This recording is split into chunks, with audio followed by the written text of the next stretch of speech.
Esselamu Aleyküm. Bugün Çin'in Wuhan virüsü konusunu sizlerle paylaşmak için ekran karşısına geçtim. Esas konuya girmeden önce biyogüvenlik hakkında edindiğim bilgileri kısaca aktarayım. Biyogüvenlik, Dünya Sağlık Örgütü'nce özellikle mikrobiyoloji, patoloji ve biyokimya gibi potansiyel risk taşıyan alanlarda personel ve çevrenin korunması amacıyla düzeyleri 1 ila 4 arasında numaralandırılarak her seviyede çalışılan organizmalara göre farklı güvenlik faktörleri tespit edilen bir ölçü terimidir. Aerosol yoluyla kolayca bulaşan Ebola, Marburg, Nipah, Lassa, Hendra, Variola, çiçek, SARS ve Kırım-Kongo kanamalı ateş virüsü gibi tedavi ve aşısı olmayan hastalıklara yol açan patojenler üzerinde araştırma ve teşhis çalışmaları yapılan en yüksek güvenlik seviyeli P4 laboratuvarı ise hiçbir virüsün dışarı kaçmasına imkan vermeyen sıkı güvenlik tedbirlerine sahiptir. Örneğin çalışanların girmeden önce içerisinde hava almayı sağlayan pozitif basınçlı havalandırma aparatı olan giysi giymesi, çıkışta duş alması, çıkmadan önce tüm malzemelerin arındırılıp temizlenmesi,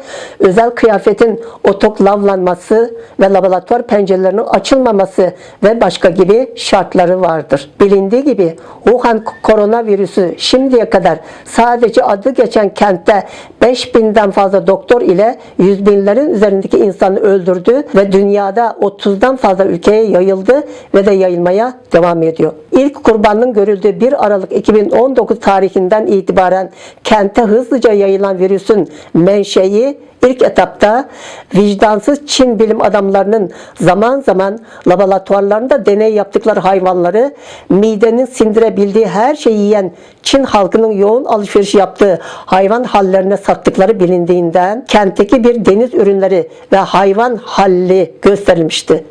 Ancak bu süre içinde anılan hayvan hallində virüsün ana yuvası konumundaki yarasanın satılmadığı anlaşılınca virüsün çıkış adresi Devlet Hastalıkları Kontrol Merkezi'nin hallin yakınında bulunan P3 seviyeli hayvan deney bölümü gösterilmiş ise de gözler Wuhan'daki P4 laboratuvarına çevrildi ve virüsün yayılışının kazara mı yoksa kasıtlı mı tartışmalarına yol açtı.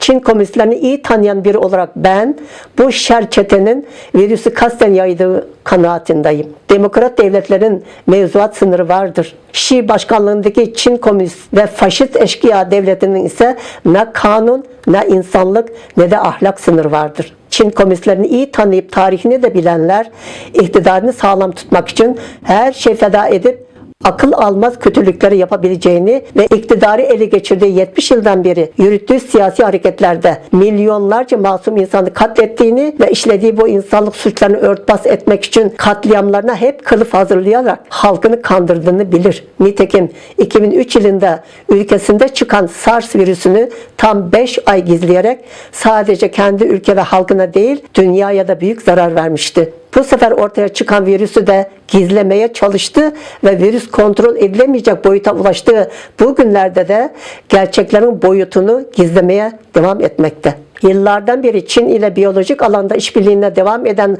Batı'nın ancak son virüs çıkıncaya kadar dikkatsizlik nedeniyle farkına varamadığı, Çin'in potansiyel niyeti olan biyolojik silah üretmek amacıyla kurduğu P4 laboratuvarı ile gündemde olan Wuhan virüsünün çıkışının arka planlarını örneklerle anlatayım. 1.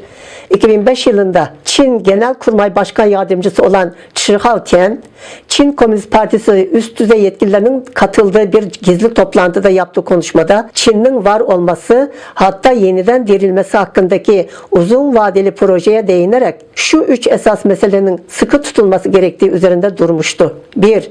Artan Çin nüfusunu ülkeyi toplumsal bir çöküşe ve iç savaşa götürüp halkının yarısından fazlasının ölmesine neden olabileceği ihtimale karşı yaşam alanı sorununu halletmek. 2.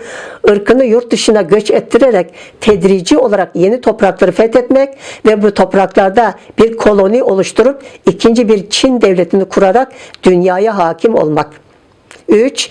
Buna engel teşkil eden ABD hakimiyetini ortadan kaldırmak. Xi konuşmasında ABD bizim dışarıya gidip yeni bir yaşam alanı kazanmamıza izin vereceğini sanmıyorum. Birincisi, eğer ABD bizi engellemeye kararlıysa Tayvan ve diğer bazı ülkeler için önemli bir şey yapmamız zor. İkincisi, Tayvan, Vietnam, Hindistan ve hatta Japonya'dan kapabileceğimiz yaşam alanı çok az. Yalnızca ABD, Kanada ve Avustralya gibi ülkeler kitlesel kolonileşme ihtiyacımıza hizmet edecek geniş bir alana sahiptir. Bu nedenle ABD sorununu çözmek diğer tüm sorunları çözmenin anahtarıdır. Bu anahtar pek çok insanın oraya göç etmesini, hatta Çin Komünist Partisi'nin aynı liderliğiyle başka bir Çin devlet kurmamızı mümkün kılar. Nükleer silah kullanarak ABD ile birlikte yok olmak gibi aptalca bir niyetimiz yok. Bu nedenle tahribat yapmadan çok sayıdaki insanı öldürebilecek silah kullanmak suretiyle ABD'yi kendimize ayırabiliriz. Bu ise biyolojik silahtır demişti.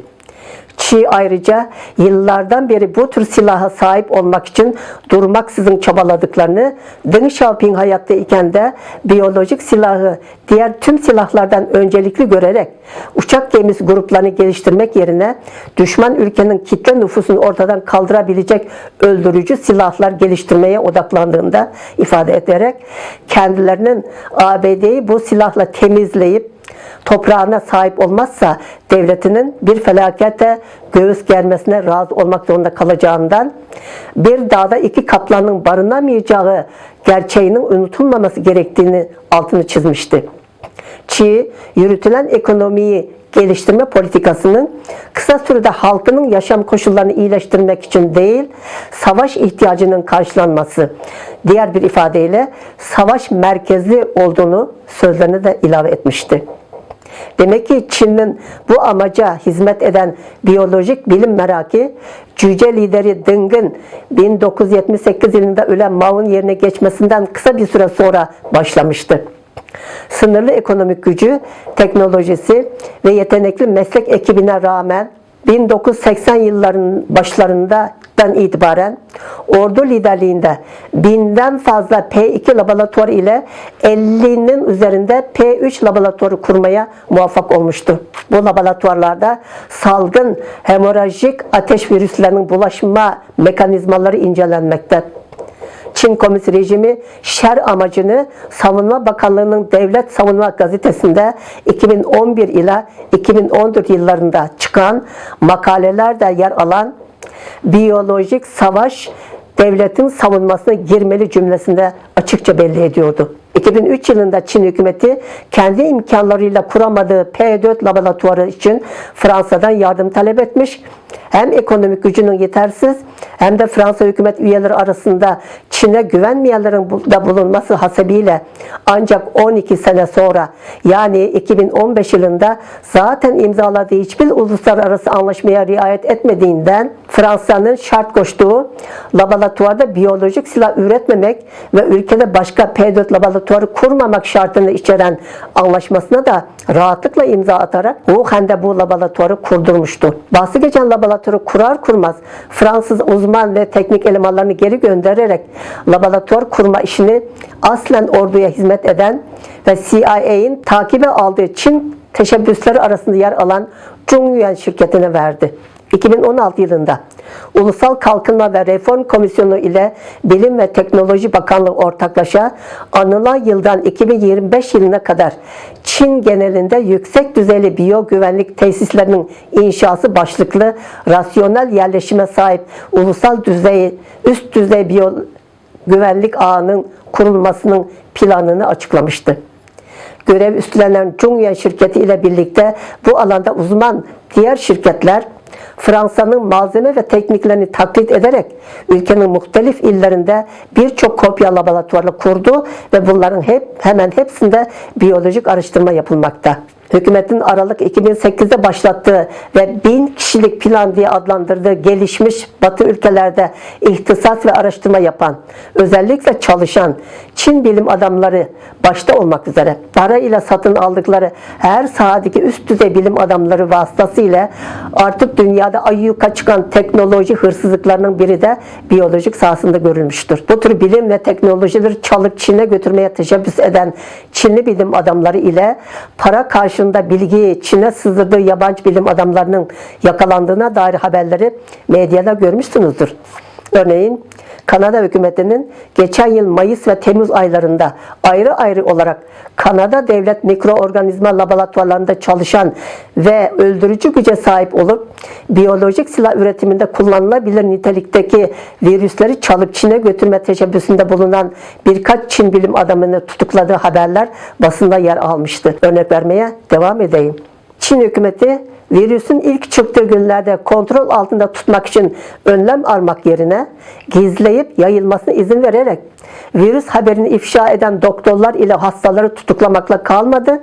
Kentin 11 milyon nüfusundan 5 milyonunun yurdu terk ederek diğer bölgelere, sonra dünyanın 20'den fazla ülkesine yayılmasına göz yumdu. Virüsün ülkede ve dünyada hızla yayılmaya devam etmesi nedeniyle artan tepki karşısında açıklama yapmak zorunda kalan devlet başkanı Xi, insanların gözünün içine baka baka yine yalan konuşarak bu virüsün kontrol altına alınabileceğini ve insandan insana bulaşmadığını iddia edip gereken tedbirleri aldıklarını bildirdiyse de dünya ile işbirliğine değinmedi. Bununla da yetinmeyen Çin Komünist Başkanı Xi, alışılageldiği yöntemle yanına çektiği tahmin edilen Dünya Sağlık Örgütü Başkanı ile Birleşmiş Milletler Teşkilatı Genel Sekreterinin kendilerinden yana beyanatlar vermelerini de sağladı. Çin komünistlerinin Wuhan koronavirüsüyle kendi halkını katleden icraatlarını da anlatayım. Virüsün yayılmaya devam ettiği bu yıl Ocak ayında Wuhan Belediyesi ile merkezi hükümetince ayrı ayrı düzenlenen ve kendileri dahil 10 ila 100 binlerce kişinin katıldığı Çin Yeni Yıl kutlama etkinliklerinde Xi başta olmak üzere liderlerin maskesiz olduğuna aldanıp maske takmadan katılan insanlara bu virüsü bulaştırdı. Bakmayın Xi'nin şimdi maske takıp ortalıklarda dolaştığını. Bu da her zamanki gibi aldatma oyunlarındandır. Bence söz konusu virüsün aşısını da buldular ve liderler aşılanarak kendilerini koruma altına aldılar bile. Virüsün Wuhan'da günde onlarca kat artarak bulaşıp hastanelerin yetersiz kalması sonucu hükümet yine halkı aldatmak için bir plan yapıp doktor ve sağlık hizmeti verilemeyen bir meydan hastanesi kurdu ve binlerce hasta ile yakınlarını bir araya toplamak suretiyle birbirine virüs bulaştırarak en düşük maliyetle topluca yok etmesini sağlamakta. Hükümet, ABD'nin araştırma yapmak üzere bir uzman heyetini Wuhan'a gönderme talebini müteaddit defa reddetmişti. Ancak ABD'nin bu husustaki ısrarı ile uluslararası baskıya daha fazla direnemeyince 2 hafta önce Wuhan'da P4 laboratuvarını biyolojik araştırma işinde uzman olan ve başında SARS virüsünün tekrar üremesini engelleyen maddeyi bulan tüm General Cheng Wei'in bulunduğu askeri birliğe devrettirdi. Amacının ABD uzman heyet mahalleye ulaşmadan önce gizli suç delillerini yok etmek olduğunu anlamak zor değil.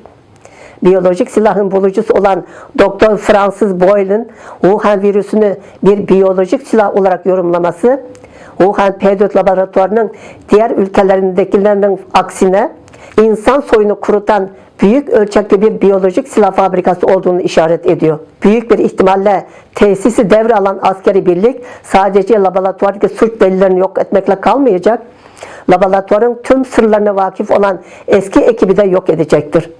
Yakında o ekibin başında olan Shi Jingli'nin, hatta tüm ekibin virüs kapıp öldüğü haberini duyarsanız şaşmayın. 2012 yılında Suudi Arabistan'da çıkan bir tür koronavirüsünün insandan insana bulaşmadığı yapılan incelemeler sonucu anlaşılmıştı. Wuhan P4 laboratuvarının müdürü Shi Jingli'nin ekibiyle birlikte 2015 yılında yayınladığı bir makalede ise yarasadaki S proteininin anahtar konumunun mutasyonunun sahip olduğu öldürücü güce dayandığını yazmıştı. Yani bu S proteini ile biraz oynayarak gerçekleştirilen mutasyon sonucu ortaya çıkan öldürücü güce sahip virüsün hemen insana bulaşabileceği kanaatine vardıklarını bildirmişti. Bu netice önce kobay olarak kullanılan küçük beyaz fare, sonra maymun üzerinde denenmesi sonucu elde edilmişti. Bu da Hintli bilim adamlarının S proteininin virüsün hücreleri daha iyi istila etmesine izin vermekten sorumlu olduğuna dair buluşuyla örtüşüyor. Çin bilim adamlarıyla bu konuda işbirliği yapan bir Amerikan kuruluşu, bu gelişmenin sonunun biyolojik silah üretimi olacağını fark edip işbirliğine son vermişti. Anılan virüse bir de kuluçka süresi daha uzun olan AIDS virüsünü katınca, uzun süreli kuluçka döneminde semptom belirtisi görülmemekle birlikte bulaşıcı ve öldürücülüğü güç kazandığı tespit edilmiş. Her ne kadar şimdilik hangi hayvandan ve kaç tane virüsün karıştırılmış olduğu kesinlik kazanmamışsa da Wuhan'da çıkan son koronavirüsü SARS, yarasa ve AIDS virüslerinin karışımı gibi görünüyor. Zira Wuhan'da koronavirüs kapan bir doktor AIDS ilacıyla kurtulduğunu açıklamıştı.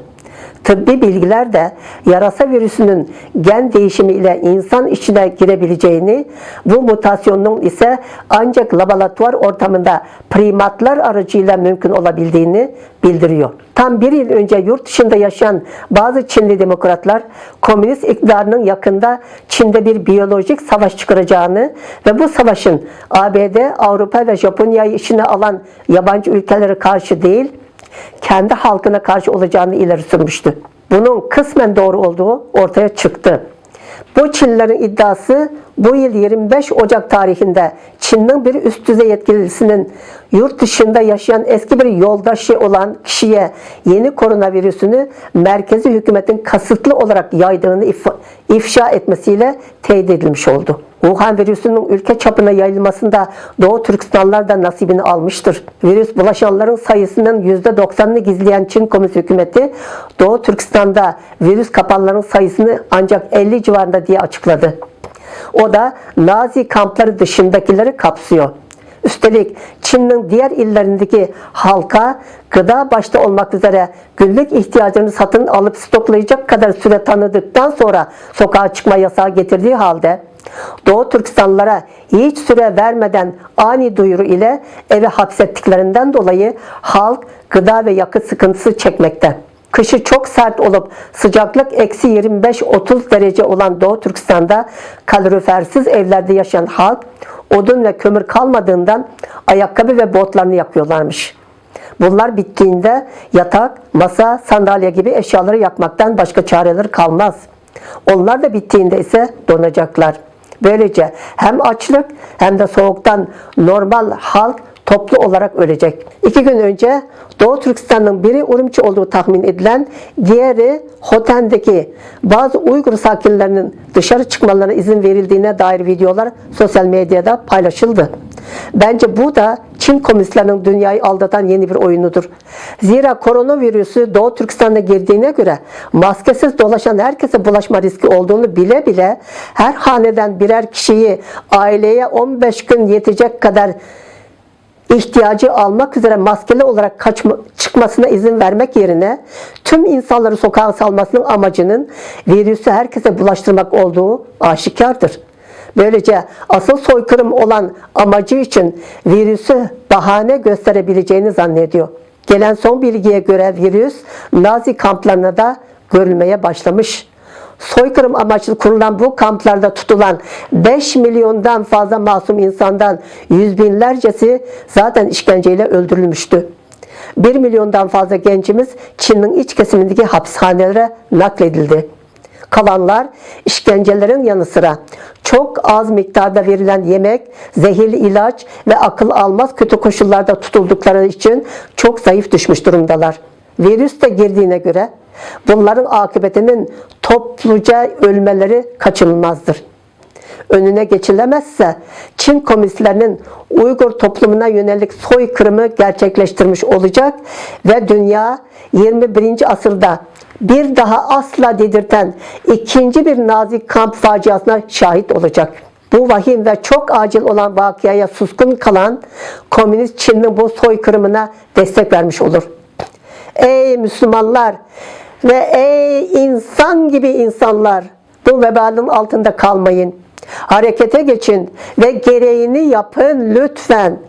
Hepinizin bu vahim durumu olabildiğince duyurmanızı ve kamptaki masum Uygur ve Kazak Türklerinin kurtulması için kavli duanızla birlikte fiili duaya da geçmenizi istirham ediyorum.